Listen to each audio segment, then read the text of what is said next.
오늘도 말씀 드셨습니까? 말씀 김은성입니다. 오늘은 베드로전서 4장 1절부터 11절까지 말씀을 가지고 함께 은혜를 나누겠습니다. 베드로전서 4장 말씀을 보면 예수님의 그 고난에 참여하는 삶으로 이전의 정욕과 그리고 죄악에 물들인 삶을 정리하고 마지막 때를 준비하는 그런 마음으로 살라고 베드로가 권면하고 있습니다. 그리고 서로 사랑을 권하고 사랑을 베풀고 받은 은사대로 나누어주는 그런 삶을 살라라고 이야기하죠. 여러분의 삶은 어떻습니까? 베드로가 말하고 있는 이런 삶을 여러분은 살고 계십니까? 우리는 여전히 탐욕과 정욕에 빠져서 예수님을 믿지 않았던 때의 삶과 같이 그렇게 살아갈 때가 많이 있습니다. 시간이 지날수록 예수님과의 그 만났던 은혜는 희미해지고 사랑과 봉사는 점점점 옅어지게 됩니다. 그래서 오늘 베드로전서 말씀을 가지고 우리가 왜 이렇게 살아갈 수밖에 없는가를 곰곰이 살펴보고 또 질문했습니다.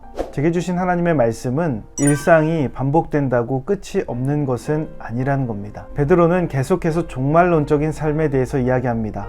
마지막 때 심판의 때를 준비해야 하는 그런 믿음의 자세로 살아가야 된다는 것이죠. 그 심판의 때가 오기 전에, 그 마지막 때가 오기 전에 우리가 그리스도의 고난에 참여하는 그런 삶을 살아가야 된다.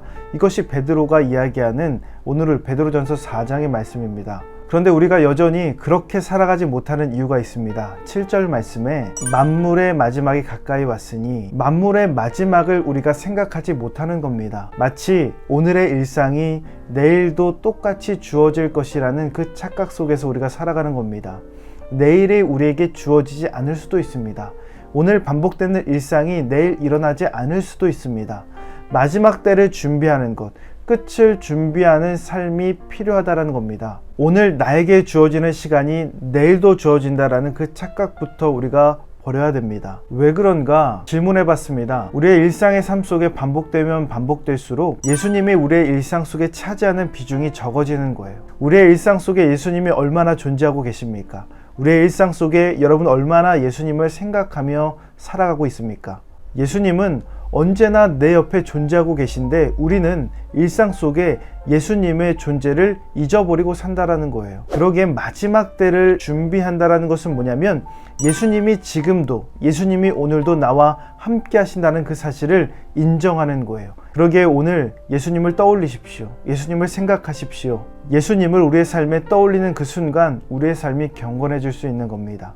우리의 삶이 달라질 수 있는 거예요. 또 있습니다. 우리가 그런 삶을 살아가지 못하는 것, 너무 많은 것을 쥐고 놓지 않으면 그것은 드리는 것이 아니다라는 것을 알아야 돼요. TV나 영화에서 우리가 누군가에게 무언가를 줄 때 그것이 아까워서 돈이나 물건이나 그 끝을 잡고 부들부들 떨며 주는, 그래서 흔쾌히 주지 못하는 그 모습을 어렵지 않게 본 적이 있을 겁니다. 이것이 왜 이런 소재로 TV에 자꾸 나오냐면 말이 안 되는 행동이기 때문에 그래요. 그런데 그런 말이 안 되는 행동을 우리가 서슴지 않고 저지르고 있는 겁니다. 사랑과 봉사를 하는데 그것을 누가 합니까? 내가 한다라고 생각해요. 내가 사랑하고 내가 봉사한다라고 생각해요. 내가 베푼다고 생각해요. 내가 해주는 것이라고 생각합니다. 사랑을 실천하고 사랑을 베풀고 봉사를 실천할수록 누가 드러나냐면 하나님이 드러나는 것이 아니라 내가 자꾸만 드러나는 거예요. 왜요?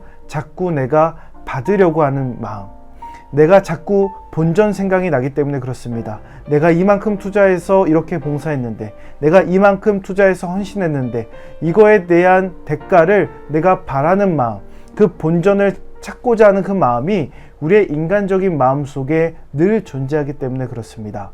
근데 오늘 주님께서 뭐라고 하시냐면 10절 말씀에 받은 대로 베풀라고 그래요. 은사 받은 대로 그 은사를 베풀어 줘라. 그리고 11절 말씀에 하나님이 말씀하시는 것처럼 말하고 하나님이 공급하시는 것처럼 그렇게 봉사하라고, 그렇게 베풀라고 이야기하고 있습니다. 내가 하는 게 아니에요. 하나님이 하시는 것처럼 해야 돼요.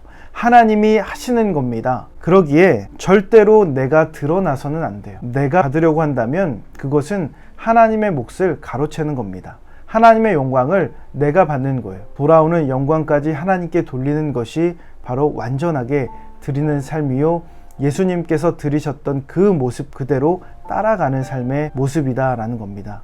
오늘도 이 말씀으로 승리하시는 저와 여러분 되시기를 주님의 이름으로 축원합니다. 오늘 말씀도 도움이 되셨다면 좋아요와 구독 꼭 눌러주시고 오늘 이 말씀이 여러분의 삶이 되기를 예수님의 이름으로 축복합니다.